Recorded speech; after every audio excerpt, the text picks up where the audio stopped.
Welcome back to another Rational Politics. I'm joined at the table today by a new face and an old face. Let's do a few quick introductions. Tallis, welcome back to the table. Thank you, Nigel. I appreciate being back.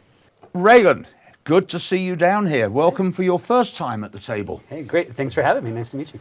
Tallis, why don't you start off? What did you discover when you tried to run for council? That's a lot to unpack in that question. So I'll start off at the very beginning. I approached running for office similar to starting a business, and I've started many businesses. And you get your paperwork in, then you try to build your team, you understand where you're positioned within the market. All those things apply directly into politics. However, the customer acquisition is very different. In business, there's plenty of models for customer acquisition, but in politics, none of the models that I tried to use seem to work. So Oh dear. That could be a bit of a hindrance. yeah. So, Regan, yourself, Yeah. what did you discover when you were trying to run? I guess similar to what Tallis was saying, when you start, there's something you don't know, you haven't done it before, you don't know what you're doing. And I guess a couple of things I learned after the fact is, when they say that you can announce and run and get your paperwork, if you announce then, so let's say it's May or June of that year, that election year, you're already 5-6 months behind. The people are not announced yet because you can't do it, but they're putting out I may be considered running, then they build up their team, they're starting to already do that groundwork. In our case, when I announced, I felt there's a lot of support from the business community and people that I've known over time, but at the same time, it's funny because they support you, they say good things, but it's getting that volunteer, it's getting out and canvassing neighborhoods, and that kind of fell on me and my wife and my 3 kids. And a lot of well wishes, but not a lot of help, and there's a lot of work that goes into it. Oh, absolutely. You probably heard the same thing, but people were encouraging me and talking about the thing that they talked about was raising money. Here's the amount of money you have to raise. And What did they tell you? $10,000. That's what I raised, and it didn't work. But they don't talk about the amount of, you're going to have a lot of work, it's going to be really hard, but they don't talk about the amount of people you need behind you to help. And in some cases, those people that want to help you have their own, even like City Council Longmont's nonpartisan, the first question we get is, What party are you? right? And I've never been affiliated. I have friends and supporters that are D's or R's or G's, whatever. So it's this weird, it's like, it took me back to junior high and high school in some aspects where some people support you, but they can't do it publicly. And even things as simple as, can you put flyers on your block for me? Here's 20 flyers. Can you at least hand them to your neighbors or post them on a door? So there's a lot of work getting that team put together. Like you said, when you start your business, you have to get your team first before you start the business. What Regan said was super correct. I mean, it's not when you file your paperwork. That was one of my biggest mistakes, is I started building a team after I officially declared. Mm-hmm. Regan's right. I mean, it's a year commitment, not just the last 6 months. Right. Don't you think there's something a little bit wrong with that? And I'll give you an example in Great Britain, which of course I know quite well. There is a limit on the amount of time. Now, for a general election, 6 weeks, and that's for all the MPs. Everyone has to work on exactly the same time scale.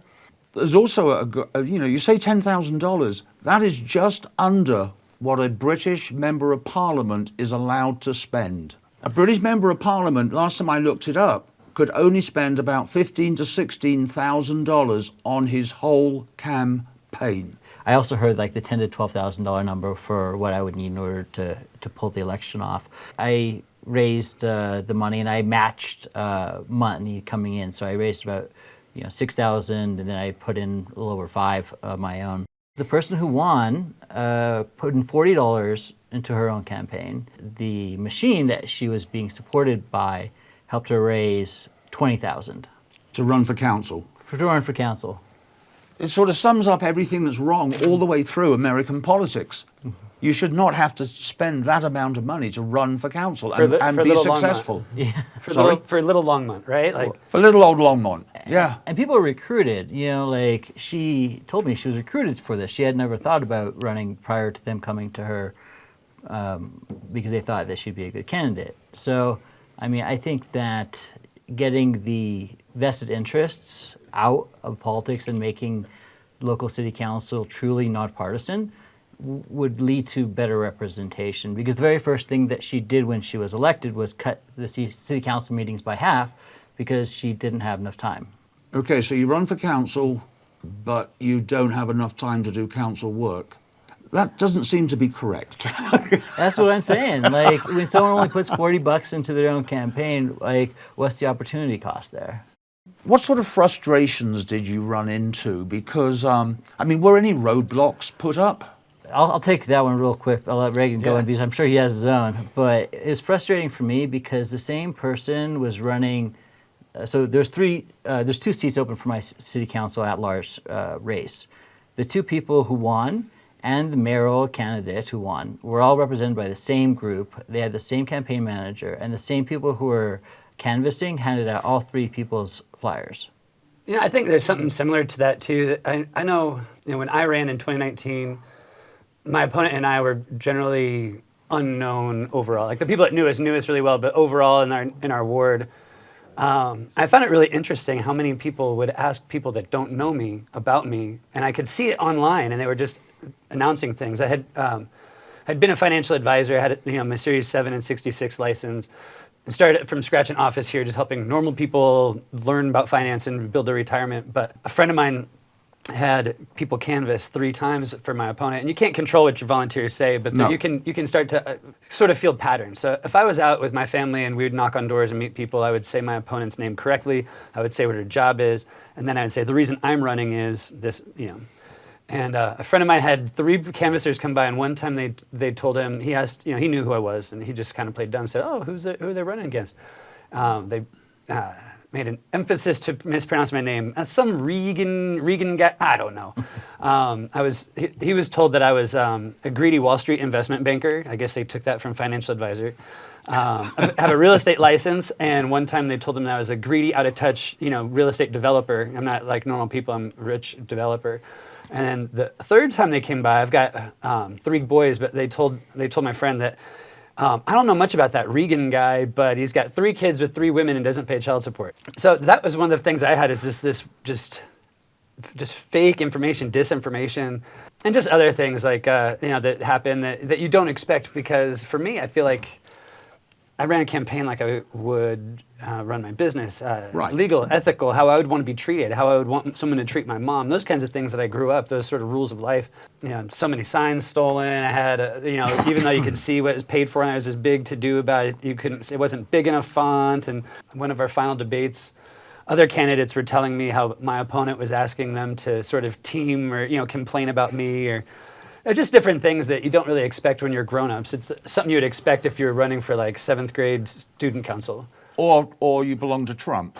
There you go. It's either little kiddies or Trump. It's interesting that you say that, because like that playbook that he has of like just say it over and over and over and over. And like, eventually they'll believe it.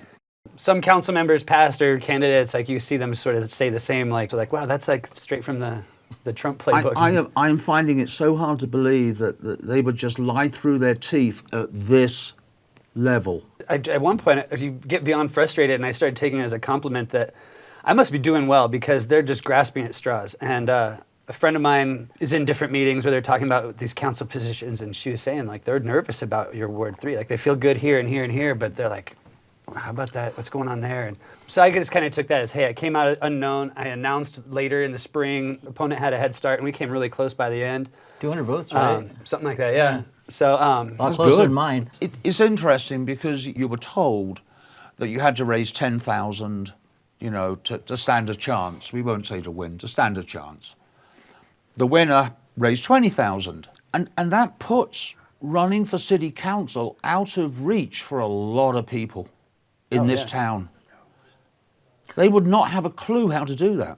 We were talking off air about, what a British MP is allowed to spend on their election, something like $18,000-$19,000 for an MP.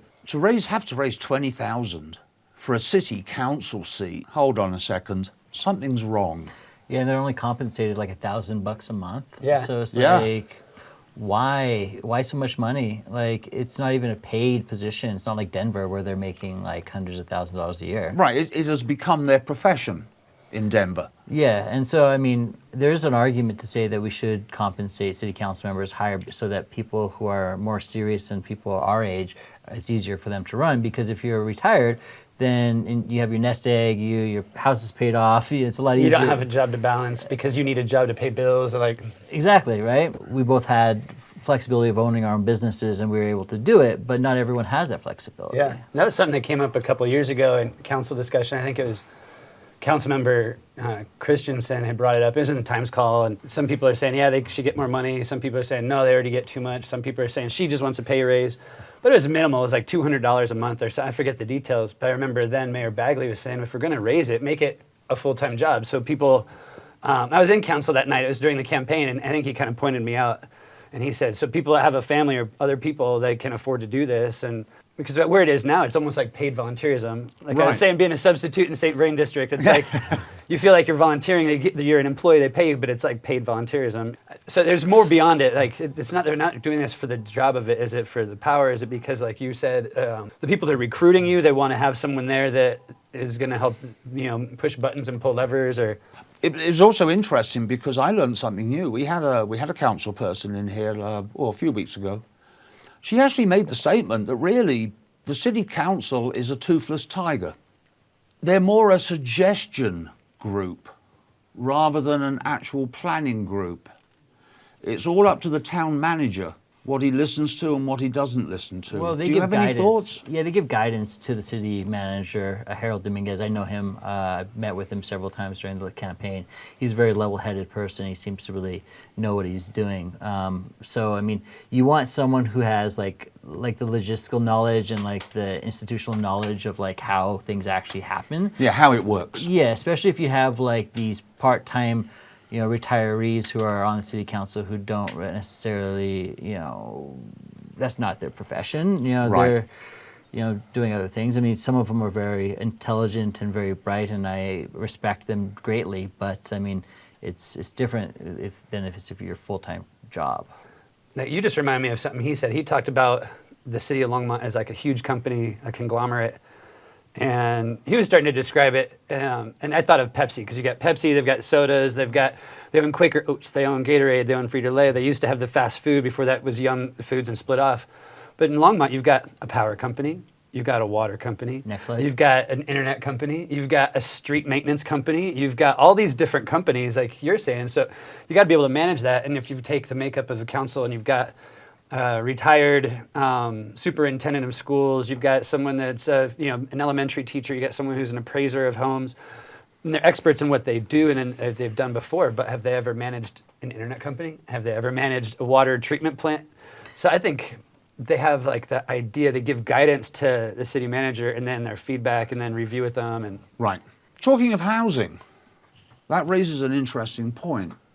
I believe Longmont is trying to hit 120,000 residents. That's the plan. Mm-hmm. The trouble is, with what's happening in Boulder, everyone that cannot afford to live in Boulder, which now is 99% of the country, yeah, they decided they'd come and live in Longmont. Longmont is rapidly becoming a second Boulder. What are your feelings about local housing, how we can improve the situation, especially low-cost housing, which we seem to be having less and less of? Well, that's a lot of questions in there. I feel like, growing up in Boulder, I felt that happening probably in '96. Like, I never will be able to live here.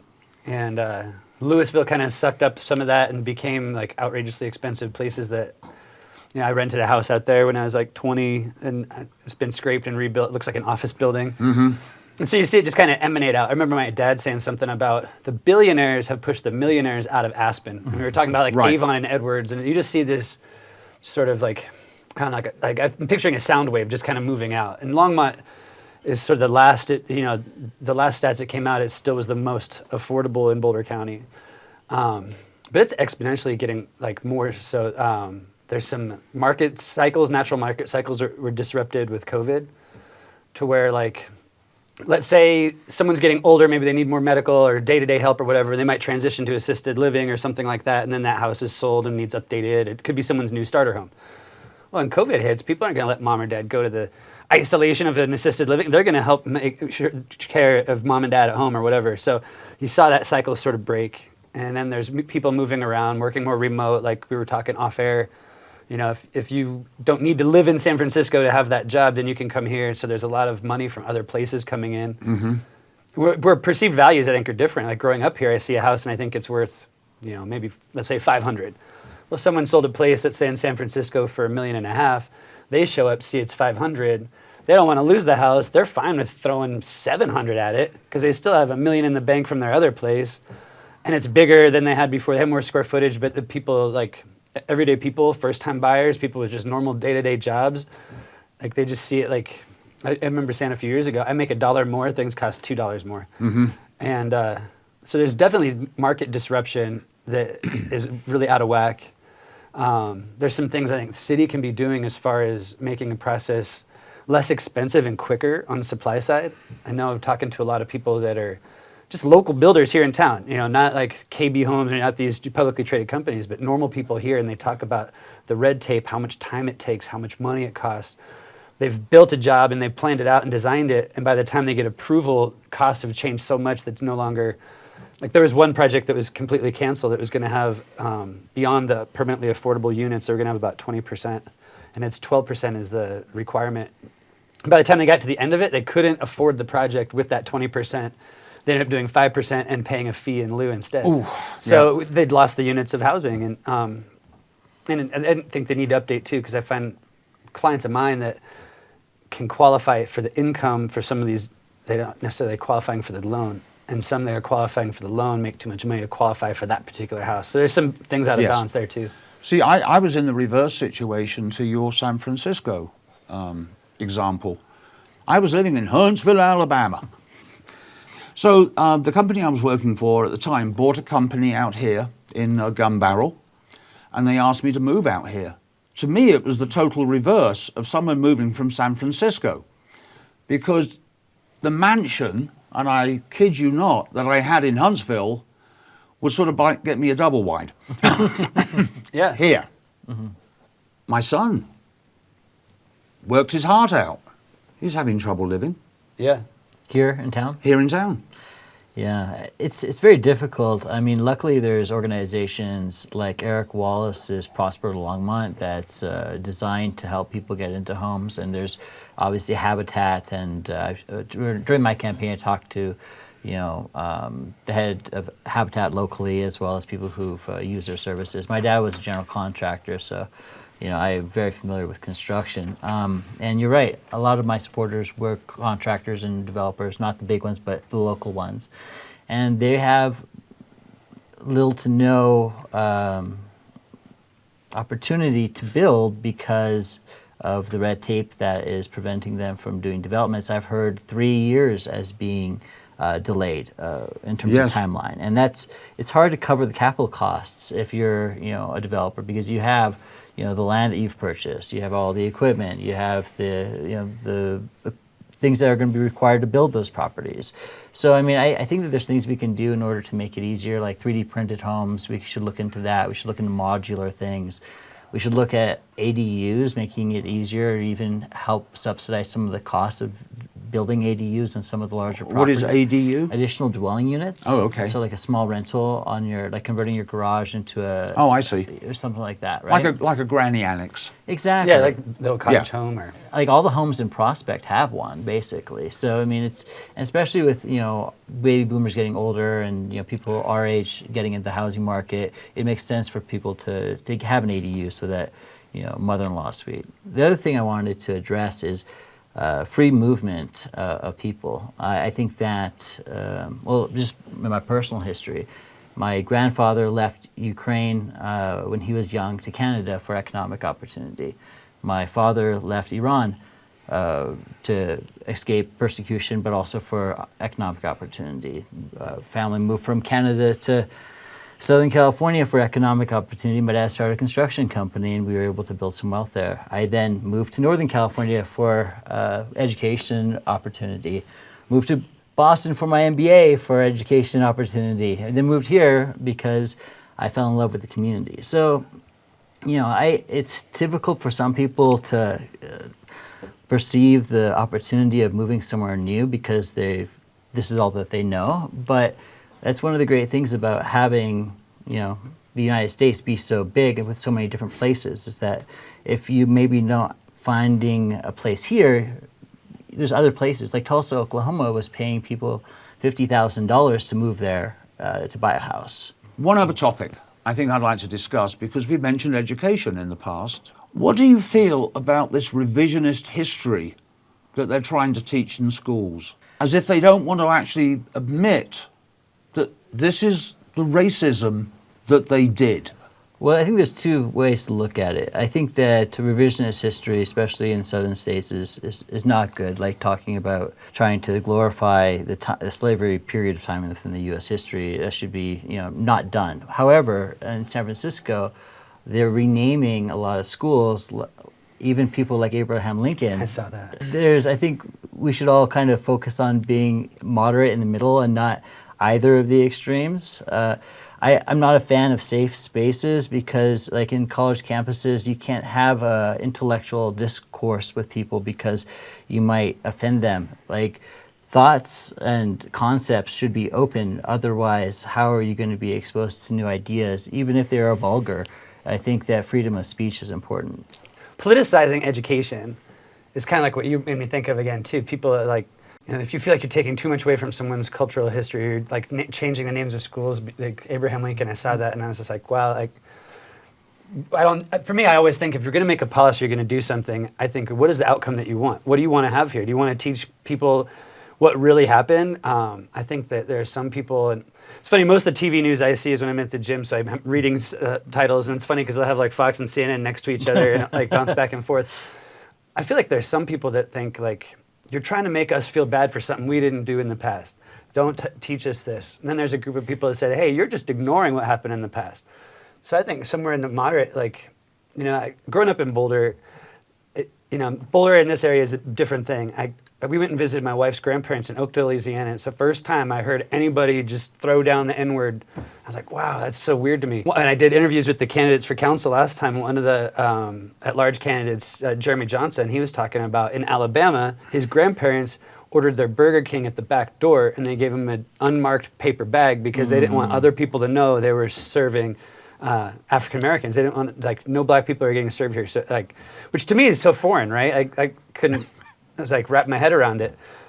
So I guess that being said, like we all have our own experiences, we all have our own background.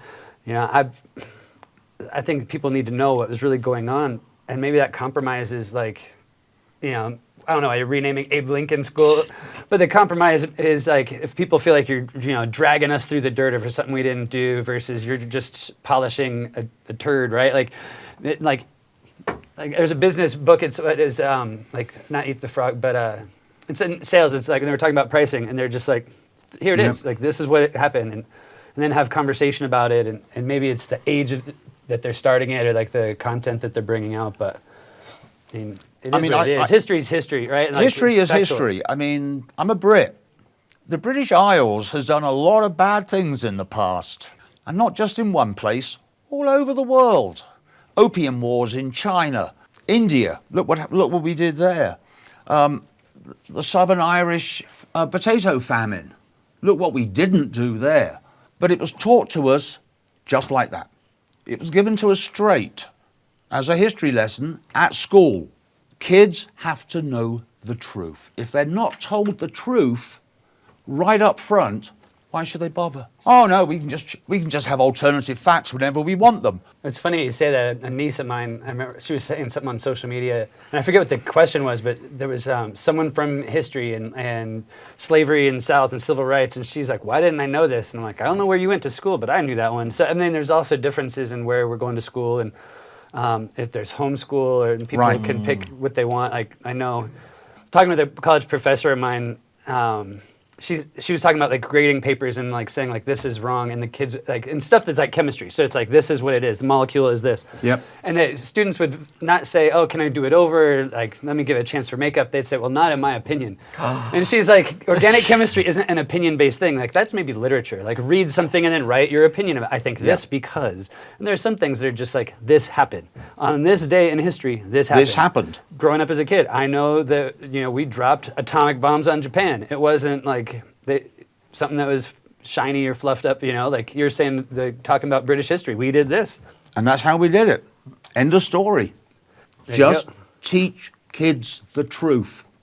Because what are they going to think when they get a bit older and discover all of a sudden that what they were taught at school was an absolute bullshit? Being a Brit, I think all Americans should stop talking about the War of Revolution. Because us Brits are getting really pissed off about it. I mean, we don't want to hear it anymore, so stop teaching it in schools. Totally wrong. Anyway, that's just me. Gentlemen, thank you so much for joining me here at the table. Tallis and Regan, it's been an absolute pleasure. Thank you, Nigel. Thank you. Thank you. I'm Nigel Aves, your host. I'm signing off. Thank you once again for listening or watching another Rational Politics. Thank you.